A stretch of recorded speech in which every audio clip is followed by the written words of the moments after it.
pesawat apa ya, Ro? Kok ada pesawat tulisan TNI Angkatan Laut sih? Tadi siapa? Kita tanya aja kali ya. Ada Komandan. Selamat Halo, siang, Komandan. yes. Pesawat apa ini, Komandan? Ini pesawat Angkatan Laut dong jelasnya, TNI Angkatan Laut.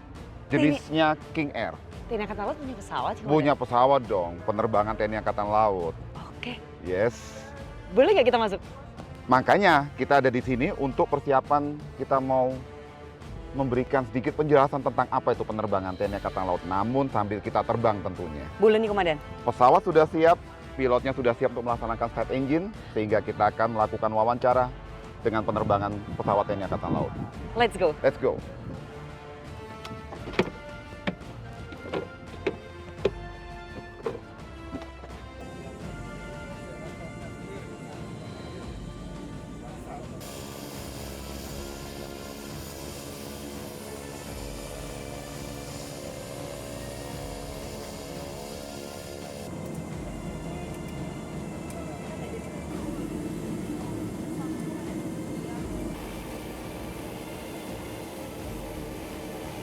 Ini jalan, Komandan. Udah Mbak Uli, kita sekarang udah taxi menuju ke runway untuk persiapan take off. Sehingga lebih baik kita menggunakan sabuk pengaman terlebih dahulu. Supaya lebih safety. Karena penerbangan Angkatan Laut tetap mengutamakan keselamatan terbang. Ya, baik. Gini ya, Komandan? Yes. Nggak pakai. Bismillah. Oke. Sudah safety ya ini, Komandan? Sudah safety. Sudah boleh ngobrol? Sudah boleh ngobrol. Sudah boleh ngobrol. Jadi fungsi penerbangan TNI Angkatan Laut sendiri apa nih, Komandan? Kita memiliki 6 fungsi penerbangan, Letnan Uli. Namun di salah satu 6 fungsi penerbangan itu kita melaksanakan pengintaian udara taktis. Sehingga sesuai dengan latar belakang dari yang Letnan Uli tadi harapkan, yaitu melaksanakan patroli maritim dari udara. Sehingga salah satunya adalah menggunakan pesawat TNI AL, karena memang merupakan tugas pokok kita, menggunakan pesawat udara yang memiliki kemampuan untuk mendeteksi keberadaan kapal-kapal yang ada di perairan laut Indonesia. Kayaknya saya lebih tertarik dengan patroli maritim nih, Komandan. Patroli maritim itu gimana, Komandan, cara kerjanya? Patroli maritim itu kita melaksanakan penerbangan ya, Letnan Uli, dengan pesawat TNI Angkatan Laut tentunya, di mana pesawat-pesawat tersebut adalah yang tadi saya sebutkan sudah memiliki kemampuan untuk melaksanakan pendeteksian. Saat ini TNI Angkatan Laut memiliki pesawat Maritime Patrol Aircraft CN-235 MPA. Sehingga memang beberapa bagian di pesawat tersebut memiliki sensor-sensor untuk melaksanakan pengamatan, pengintaian di Laut Republik Indonesia dari udara. Guna memberikan keamanan wilayah Indonesia dari laut yang ditinjau dari udara. Kalau kita bisa simpulkan, patroli maritim ini patroli lewat udara gitu ya, Komandan? Benar. Patroli menggunakan pesawat TNI Pakai pesawat dong, Angkatan Laut. Udara. Seperti itu. Biasanya kalau patroli itu di darat, ini patrolinya di udara. Nah, Komandan, kalau ini persiapan terbang dulu ya, Komandan? Kita mau take off ya. Take off dulu ya. Take off dulu, persiapan. Akan menuju ke ketinggian yang sudah ditentukan untuk melaksanakan penerbangan ke area utara dari kota Jakarta, yaitu di area perairan Teluk Jakarta. Karena di situ nanti kita akan melihat beberapa kapal-kapal yang akan masuk ke Pelabuhan Tanjung Priok, Jakarta. Masuk maupun keluar dari Pelabuhan Tanjung Priok. Komandan, kalau semisal nih, alur dari patroli maritim itu sendiri, gimana sih, Komandan, alurnya itu? Alur dari patroli maritim sendiri. Semisal nih, kita ada mendeteksi di lautan, terus alur yang harus kita laporkan itu seperti apa? Biar masyarakat itu tahu cara kerjanya patroli maritim itu seperti apa. Tentunya penerbangan pesawat udara yang dimiliki oleh TNI Angkatan Laut, dalam hal ini penerbangan TNI Angkatan Laut atau Puspenerbal, itu melakukan penerbangan tentunya merupakan suatu tugas atau misi yang dimana beberapa penerbangannya kita melaksanakan penugasan ke Koarmada Republik Indonesia, baik di Armada 1, Armada 2 maupun Armada 3, sehingga kendali kita berada di armada-armada tersebut untuk melaksanakan patroli maritim di wilayah yang sudah ada. Dalam hal ini ya tentunya di ALKI yang sudah ditentukan di perairan Indonesia. Sehingga kita melaksanakan penerbangan sesuai dengan perintah dari armada Ya. RI 1, Armada 2, Armada 3. Kemudian kegiatan yang terjadwal juga. Oke, baik. Jadi kita di dalam penugasan kita juga memiliki Schedule, jadwal ya. atau schedule untuk melakukan penerbangan, melaksanakan pengamatan atau pengintaian maritim dari udara. Dari udara. Ya, Kalau patroli maritim sendiri nih Komandan, ada berapa jenis nih? patroli maritim ya jenisnya ada beberapa, ya, ada beberapa. Namun sebagai informasi kita melakukan penerbangan untuk melaksanakan patroli maritim itu ada yang terjadwal maupun tidak terjadwal. Kalau yang ya Terjadwal ya tentunya kita melaksanakan penugasan yang tadi saya sebutkan di awal, itu terjadwal kita melakukan penerbangan untuk meninjau kawasan, perairan-perairan yang sudah ditentukan areanya. Ya. Kalau yang non terjadwal itu merupakan informasi-informasi dari kapal-kapal permukaan maupun dari rekan-rekan kita dari komunitas intelijen di mana terdapat kapal-kapal yang dicurigai. Sehingga kita melaksanakan penerbangan guna melaksanakan pengenalan atau pengidentifikasian lebih mendalam terhadap Oke. kapal tersebut. Karena kapal-kapal tersebut tentunya tidak terjadwal dalam laporan pelayaran Oke. di air, tentunya Oke. di perairan. berbicara mengenai ini in case nih Komandan, kan tadi ada katanya ada penerbangan yang tidak terjadwal nih Komandan. Ya. Ketika penerbangan tidak terjadwal, terus kita melihat ada di perairan ada kapal yang mungkin mencurigakan, Ya. itu langkahnya seperti apa Komandan? Tentunya kita akan melaksanakan komunikasi terlebih dahulu terhadap kontak atau kapal tersebut melalui channel yang sudah ditentukan.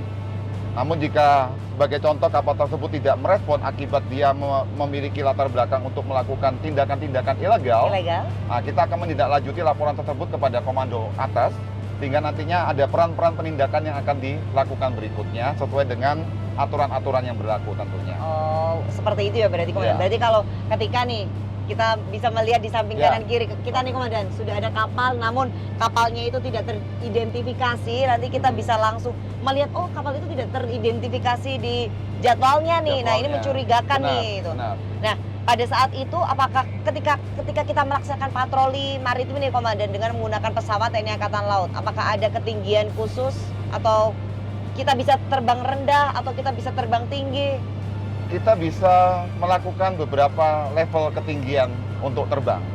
Jadi kita memang sudah ada aturan-aturan untuk melakukan pengintaian atau pengamatan laut melalui pesawat udara. Itu sudah ada standar-standar operating procedure yang harus kita lakukan.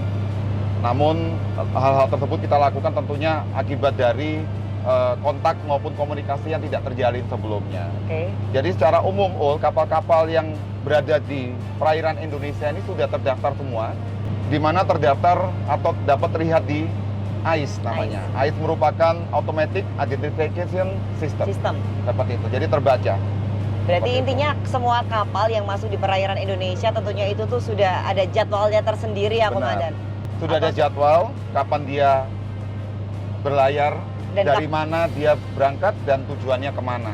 intinya sudah ada jadwal masuk dan keluarnya ya Komandan. Jadwal masuk dan keluar, daftar penumpang yang dibawa, daftar kru yang dibawa itu sudah ada semua, termasuk kewarganegaraan kru kapal yang ada di kapal tersebut. Oke. Nah, kita berhak untuk melakukan komunikasi, bertanya tentang jumlah tersebut apakah sesuai atau tidak dengan daftar yang sudah didaftarkan kepada bagian-bagian terkait. Komandan, ini Yes. mungkin saya mau bertanya, Oke. tapi ini merupakan pertanyaannya mewakili Oke. netizen nih, Netizen. ya, mewakili netizen Iya. di luar sana.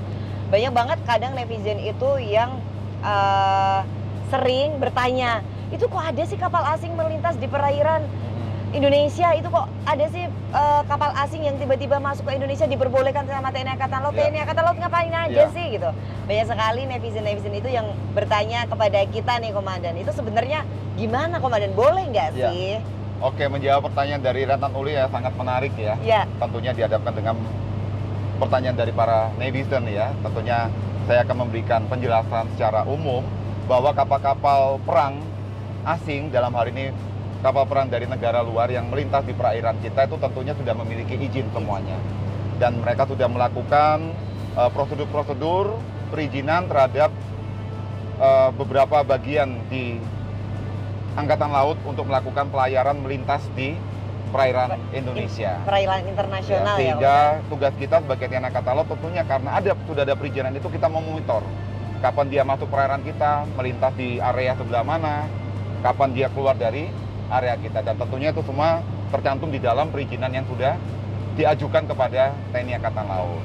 Akan tetapi jika ada yang tidak melakukan perizinan berarti mereka melanggar. Tentunya TNI Angkatan Laut akan melakukan aksi lebih lanjut sampai dengan peran penindakan terhadap kapal-kapal yang tidak memiliki perizinan atau mereka melanggar masuk ke dalam perairan NKRI. Ya. Berarti pada intinya semua kapal asing yang masuk ke dalam Indonesia itu sebenarnya TNI Angkatan Laut itu monitor pasti. Pasti monitor, nggak mungkin. Mungkin. Karena tugas kita sebagai TNI Angkatan Laut yaitu menjaga perairan kita. Iya. Jadi di sini saya menyatakan bahwa kita ada sebagai TNI Angkatan Laut ya benar-benar untuk menjaga kedaulatan negara kita. Iya. Jadi tentunya ya hal yang ditanyakan tadi mereka sudah melakukan perizinan. Karena peran diplomasi Angkatan Laut tiap negara itu harus selalu dihormati. Jadi kita perlu diketahui ya Ul ya, kita jangan lupa bahwa Angkatan Laut di semua dunia itu memiliki peran-peran diplomasi. Peran diplomasi itu merupakan salah satu faktor untuk menghormati pada saat kita melakukan pelayaran memasuki di suatu negara. Sama seperti kita melakukan pelayaran ke negara luar ya, untuk muhibah atau kunjungan kita juga melakukan perizinan-perizinan tersebut. Karena kita Navy Brotherhood ya Komandan. Navy Brotherhood. Sama halnya dengan, berarti kalau kapal sama halnya dengan pesawat dong Komandan? Sama aja? Sama. Contohnya seperti, jangankan izin melintas ya. Jika kita melaksanakan latihan seperti Multilateral Naval Exercise Komodo, yang dimana kita sudah melaksanakan rapat perencanaan, itu pun masih harus melakukan perizinan. Termasuk kepada pesawat udara. Milik militer dari negara luar. Berupa Flight Clearance for Indonesia Territorial. Dan itu terjadwal semua. Dia berangkat dari airport mana, dari pangkalan mana, kapan dia tiba di Indonesia dan sebagainya. Termasuk kru list yang ada di dalamnya harus kita sesuaikan. Jadi kalau ada satu yang tidak sesuai, mereka tidak boleh turun dari pesawat. Dan itu adalah peran dari beberapa stakeholder, yang utamanya adalah Angkatan Laut untuk melakukan peninjauan atau pengecekan terhadap perizinan yang sudah dibuat. Berarti patroli maritim ini nggak cuma di laut aja, tapi di udara ya Komandan? Di udara juga. Dan tentunya kita juga bekerja sama secara signifikan terhadap maupun dengan rekan-rekan kita yang ada di kapal perang atau KRI-KRI yang sedang berlayar. Intinya semuanya saling berkolaborasi ya Pak? Saling berkolaborasi. Tapi jangan lupa bahwa penerbangan Angkatan Laut merupakan bagian dari SSAT. Sistem senjata armada terpadu. KRI, pesawat udara, marinir, dan pangkalan. Sehingga sinergitas di dalam melakukan atau menjaga perairan kita, kami siap melaksanakan sinergitas bersama dengan kapal-kapal perang milik Republik Indonesia. Tapi ngomong-ngomong nih Komandan, jenis pesawat apa sendiri nih yang bisa untuk melaksanakan patroli maritim? Saat ini Angkatan Laut, dalam hal ini Pusat Penerbangan TNI Angkatan Laut memiliki pesawat udara CN-235 MPA, Maritime Patrol Aircraft, di mana memang pesawat ini dibuat dan dimiliki oleh TNI Angkatan Laut karena memiliki kemampuan untuk melaksanakan pengintaian udara taktis, sehingga di dalamnya terdapat beberapa sensor, beberapa radar, beberapa monitor yang terkoneksi sehingga kita mampu melakukan pengenalan terhadap kontak atau kapal-kapal yang berada di permukaan, dalam hal ini perairan kita. Tentunya kalau patroli maritim pesawatnya berbeda ya Komandan? Berbeda, karena di sana dia ada sistem sensornya dan ada kameranya tersendiri ya Komandan? Benar, salah satunya kita CN-235 kita memiliki FLIR. Apa itu Komandan? Forward Looking Infrared. Jadi sensor ini atau radar ini memiliki kemampuan untuk melihat kapal atau mendeteksi kapal-kapal di permukaan yang dicurigai. Karena kan kita terbang di ketinggian. Kan tidak selalu kita harus terbang rendah, padahal pesawat ini sudah memiliki kemampuan untuk melihat dari ketinggian. Nah, sehingga sensor-sensor maupun radar-radar tersebut yang digunakan. Berarti kita bisa, meskipun dari atas ketinggian, bisa melihat mereka duduk, bisa kelihatan? Bisa lihat. Mungkin kru kapalnya sedang merokok atau lagi mancing di kapal, Kita dari ketinggian 15.000 kaki kita bisa melihat seperti kita jarak dekat seperti itu. Keren ya Komandan. Sampai dengan nomor registrasinya dan sebagainya untuk mengkonfirmasi apakah sesuai atau tidak itu kita dapat lihat semuanya. Oke. Komandan, Ya. dengar-dengar Komandan juga Ketua Umum HUT penerbangan ke-70 nih Komandan. Benar sekali. Benar juga. Iya. Komandan boleh tanya nggak sih? Suka dukanya Komandan selama menjadi penerbang itu apa Komandan? Iya. Saya ditunjuk oleh Komandan Pus Penerbang Laksamana Muda TNI Bayu Ali Sabana untuk menjadi Ketua Umum Panitia Hari Ulang Tahun ke-70 Penerbangan TNI Angkatan Laut. Ini merupakan kepercayaan yang luar biasa Letnan Uli karena di Hari Ulang Tahun ke-70 ini ada beberapa bagian atau beberapa sejarah yang harus saya munculkan. Sehingga kalau tadi koneksivitasnya adalah Letnan Uli menanyakan suka dukanya menjadi penerbang Angkatan Laut itu sangat banyak Ul. Gitu. Sangat banyak sekali di mana kami harus merangkai penerbangan kami mulai dari ground sampai dengan terbang sampai dengan kami mendarat lagi. Sukanya adalah ya kami mendapatkan pengalaman di mana melakukan penerbangan lintas pulau, kemudian kami melaksanakan penerbangan dari Pangkalan menuju ke kapal perang untuk landing di sana, kemudian take off juga dari kapal perang, tentunya dengan resiko yang sangat tinggi. Sehingga tentunya sukanya adalah saya sangat bangga, sangat terhormat menjadi penerbang TNI Angkatan Laut. Sehingga di ulang tahun yang ke-70 ini saya ingin tetap mendedikasikan diri saya beserta para prajurit di tataran Wing Udara 2 Pus Penerbal untuk selalu menjaga marwah penerbangan TNI Angkatan Laut, yaitu dengan melakukan penugasan dengan ikhlas, dengan hormat, dan dengan bangga. Kalau dukanya Letnan Uli, dapat saya katakan sampai dengan di saat ini, saya menjabat sebagai Komandan Wing Udara 2, hampir dikatakan tidak ada. Jadi secara umum, dapat saya katakan, itu adalah banyak sukanya. Karena kami tetap sebagai prajurit Jalasena, itu harus siap melakukan penugasan 100% dan siap melakukan penerbangan kapan saja dan di mana saja. Kalau ada satu momen nih Komandan, yang nggak pernah bisa Komandan lupakan selama Komandan menjadi seorang pilot TNI Angkatan Laut, apa nih? Waktu itu ada satu nih, Ul. Apa nih? Waktu itu saya melakukan penerbangan dalam rangka pembebasan Sandra Abu Sayyaf. Saya waktu itu bertindak sebagai Captain Pilot helikopter Bell 412, di mana saat itu kami on board di KRI Surabaya, dan saat itu sebagai Dansatgas yaitu Komandan Gugus Tempur Laut Armada 2. Namun yang membuat saya tidak bisa saya lupakan di mana saat itu saya harus membawa pangkostrat. Baik. Akan tetapi ada suatu kendala teknis pesawat komersil yang ada di Jakarta, sehingga pangkostrat landing di Tarakan waktu itu sudah menunjukkan waktu 18.30. Akhirnya saya melakukan penerbangan di pukul 19.30 malam hari waktu setempat menuju ke KRI Surabaya di jarak 80 nautical mile. Oke. Tentunya sudah tidak terlihat apa-apa karena waktu itu kami dituntut di waktu subuh, waktu Filipina, kami sudah harus masuk perairan Filipina untuk melaksanakan penjemputan terhadap sandera-sandera dari Abu Sayyaf yaitu warga negara Indonesia. Nah, itu tidak bisa saya lupakan karena kami harus terbang di malam hari, dituntut untuk segera kembali ke kapal membawa pangkostrat karena di waktu subuh kami sudah harus menjemput para tawanan-tawanan. Dan tentunya waktu itu merupakan momen yang luar biasa di mana hasil dari koordinasi negara kita tercinta, para sandera tersebut bisa dibebaskan dan kembali ke pelukan Ibu Pertiwi. Oke. Komandan, satu pertanyaan terakhir nih. Ya.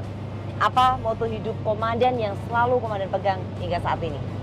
Moto hidup saya dan menjadi prinsip dalam hidup saya adalah tetaplah bersyukur, tetap berbuat baik.